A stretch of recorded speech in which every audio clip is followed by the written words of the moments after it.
Hi witches! Today we're talking about casting a circle. We're on part 4 of our 5-part series. There is a part 1, 2 and 3, so if you haven't seen that yet, I suggest you go and watch those videos before you watch this video so that the complete process makes sense. And I advise as well that you subscribe to the channel so that you don't lose me and you don't miss part 5. Today we're talking about invoking the elements, and we're also going to look at inviting any magical assistance that you may have, any gods, guides and guardians.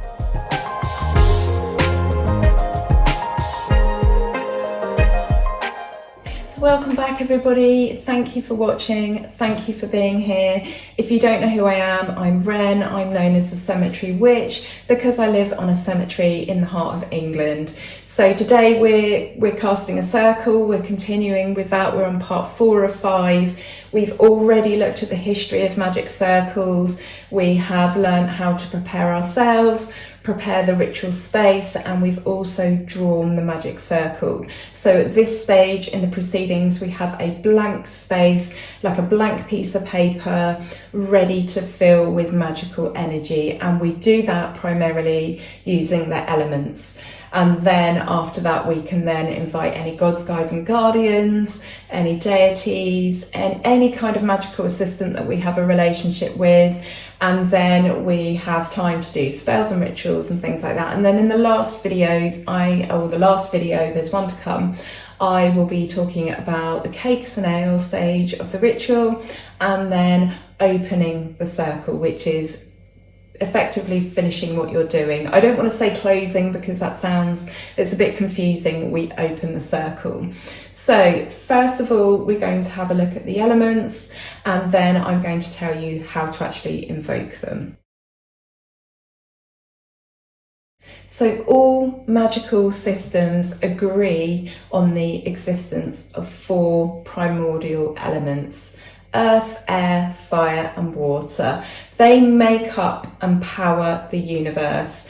Our world, our physical world, is made up by the existence of and combinations of these elements. They are the foundation, the building blocks of our world. They have emerged from a 5th element known as Akasha, sometimes called ether or spirit, and spirit is all around us. It's the vast nothingness of space. It is the life force within us. It is everywhere and nowhere all at once. Each element is made up of itself and is a composite of the other elements, and the witch uses the elements to create change and transformation. So when we're thinking about casting a magic circle, once we have that space ready and richly prepared, our first thought isn't to go to any gods or deities. It is filling it with the energy of the elements, and these elements are all around us. We just look at nature and they're all there. We can even look at them in terms of our bodies. So when we think of earth, I think very much of bones and our bodies being made of organic matter that will be taken back into the earth when we die. When I think of air, I think of the air that we breathe.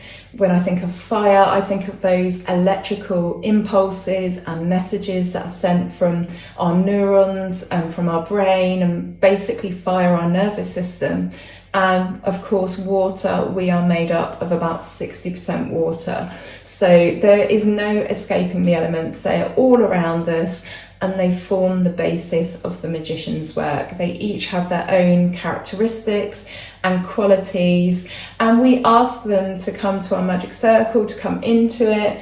They help power it, they make our circle stronger, and we do this by invoking them. So we ask them politely. We have representational items on the altar.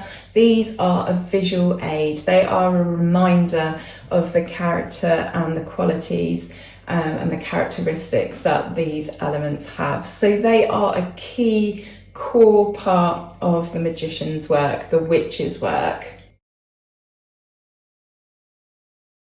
So to invoke the elements, we start in the east. We start off by taking a big deep breath, and as we do that, we imagine drawing power up from the earth, grounding earth energy, and then we take another breath and we draw that down from the sky, the universe, the cosmos, however you might like to imagine that or label that, and then we feel those two energies mixing and balancing within us in the solar plexus area.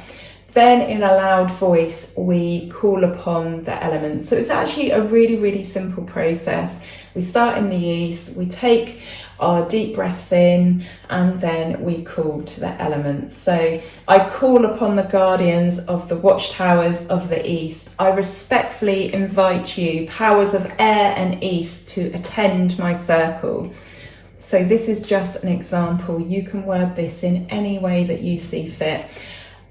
Powers of air and east, I invite you to attend my circle. You can keep it as simple or as complex as you wish. You can also invite these powers in a way where you ask them for help for a particular task, or there might be a particular characteristic that you need. So you might ask air in the east to help you with your communication. You might be doing a communication spell and you would like them to lend their abilities and make that spell stronger. So you invite them, and then the next step is you imagine, you visualize, you see in your mind's eye the characteristics and the qualities that that element has. So I like to imagine myself on Glastonbury tour with the wind whipping past me, seeing the birds gliding about on the thermals. Another place that I sometimes go to is the Lake District. There are some pretty high peaks there, and I have been there and I've seen a fighter jet actually fly below me, and this is really, really strong imagery. So you're invoking, you are actually calling up that energy, and you are feeling it in your body. When you have done this and you sense that air has arrived in your magic circle, you will greet this element. So when you feel it, you can hold your palms out, you can hold them up, you can hold them down by your side like this, but you will greet the element of air. So you'll say, hail and welcome. You want to be doing all of this loudly, proudly, with gusto. This comes from the heart. This is a real activity and process you are taking part in. These are real relationships, and you are showing reverence and respect and joy and mirth, and this is a magical process, an energetic process, and you want to feel it. You want to feel your arms and your body and your face tingling as you greet air. When you feel them arrive and there is that joy that they have come, hail and welcome. You're really putting your heart and soul into this process. So you repeat this process one by one. So you would face the direction of air. If you have mobility issues, there is no problem in sitting and simply turning your face and your head. And if you have a problem even with that, I'm going to go out on a limb and say it doesn't matter. You are verbally inviting them. And as long as you're doing this from the heart and you're speaking from the heart and your intent is strong and good and you are dedicated to this magical task, I personally don't feel that it matters if you cannot face that way. If you can, do it, but if you can't, don't panic. Lastly, we welcome Spirit in the centre. So I respectfully invite you, Spirit, and the centre to attend my circle. Once you have done this process, you have energetically charged your magic circle, and the next stage is to invite any magical entities or assistance. So now we're going to invite any gods, guides and guardians. These are the powers and forces that you have a relationship with. It could be your familial ancestors, it could be ancestors of the land, it could be spirits of the land, spirits of a dwelling, it could be a deity or two that you work with, it could be allies, it could be plant or animal allies. These make your circle stronger, they lend specific abilities, They offer guidance, comfort, security, protection, support, even just company. You know, if you want to cast a magic circle and invite a deity and spend time with them, connect with them, talk to them about your world and what's been going on, and have that time with them. These are relationships that we nurture, that we spend time looking after. That is a video for another day, but this is an opportunity to invite them into your circle. Like the elements, we invite them respectfully. We do this from the heart, and it doesn't matter if you don't have words prepared. Obviously, if you do it the same way each time, it becomes second nature, and you can really put all of your thought and your heart and your feeling into it. But if you forget your words, or you just decide that you're going to freestyle it on a particular time, it doesn't matter. It doesn't matter if you read out words you've already prepared. All that matters is it comes from the heart. So like I said before, do this loud and proud if you can.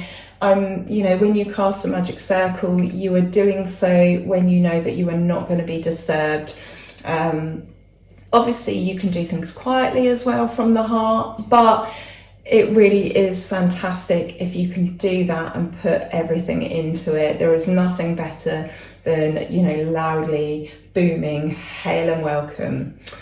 You can invite these magical entities, powers, forces, assistants, however you would like to describe them, gods, guides, guardians. You can do this, invite them in a verbal way, as I've just described, or you can do it with poetry that's dedicated to them, that's been written about them, maybe poetry that you've written for them, prose, and this can be prepared or just completely from the heart. So in terms of invoking these gods, guides and guardians, we kneel in the centre of our circle and we call them one at a time. So again, like we call the elements one at a time, we call our magical assistants one at a time. And you might have none, you might not be doing this, you might not be inviting these into your space, or you might have several. You might want to invite your ancestors, you might want to invite a magical teacher that you've had in the past that has since moved on. You might want to invite several plant allies, and it might be that this changes depending on when you're holding your circle, why you've cast your magic circle, what work you have to do. It can differ each and every time. So you kneel in the centre of the circle and you call out to them. Beloved ancestors of the land, those that walked before me, I invite you to attend my circle. I ask you to lend me your wisdom and knowledge for the sacred task. Something along those lines. And then again, you imagine them, you visualize them, and ultimately you feel them enter the circle. So once again, when you feel this, you will greet them, hail and welcome, or you might say, hail and welcome, beloved ancestors, or beloved ancestors, hail and welcome. And then you repeat the process for the others. So you go through the same process, and you might have different bits of wording that you use depending on who it is you're inviting. So if you're inviting the spirit of your grandparents, for example, that might be less formal than inviting ancestors of the land. You really, really need to think this through, and you need to do this from the heart. So this stage, when everything and everyone has been invited into your magic circle, you've invoked them, you've felt them in your body, you've felt them arrive, you've respectfully and politely greeted them. It's now a bit of a party. Everybody is here. And this is now the stretch of the time, or the stretch part of the ritual, which is just, you know, unending. It's up to you how long it is, and this is where you choose to fill it with magical activity. So this could be carrying out a spell, this could be putting a particular ritual into the body of, you know, the larger ritual. All we've done is set up the magic circle, so that is a ritual in itself, but you might have a ritual, for example, to celebrate spring that you are about to carry out. You might have some divination or scrying to do. Remember, this is a protective magical space. So this is a space outside of space and time that you have created so that you are protected. So you might have some important work that needs to be done that you need to have protection for. You might even wish to do something like napping in it. My friend and teacher Crow, she sometimes casts a magic circle and has a nap in it if, you know, she feels safe inside a magic circle. You might want to do some meditation, some healing, some shadow work, some journaling. You might even just want to sit for a moment and contemplate the wheel of the year, your life, a situation. It's entirely up to you. But at this stage, you have invoked those energies and those spirits, and they are there with you. You might call upon them to help you in a particular way. You might refer to them again in, you know, within a ritual or a spell, or you might not. You might not. So that is where we're at. We have prepared our ritual space. We have cleansed it, we've cleaned it, we've done the same with ourselves, we've drawn it out, and we have now filled that with energy. We have invoked the elements, and we've got the choice, or we've had the choice to also invoke magical powers, allies, forces, energies, magical assistants, whatever you would like to refer them to. So in my next video, I am going to be covering cakes and ale. It's a fairly brief section, and then we are going to look at opening the circles, so finishing off this process. So I hope that was helpful. I hope you enjoyed that. Let me know in the comments if you do things a little differently. If there's anything I missed, I don't think there is, but you know, that's always a possibility with me. Sometimes I make these videos and then further down the line I'm like, damn, I missed that. But yeah, that is the process. So next video, we are going to be completing this process, and you will know how to cast a magic circle. Thank you for being here. Thank you for watching. I really, really appreciate it. If you enjoyed this or it was helpful, please subscribe. It really helps the channel. And I look forward to seeing you in my next video. So thank you and take care. Love and blessings to you all.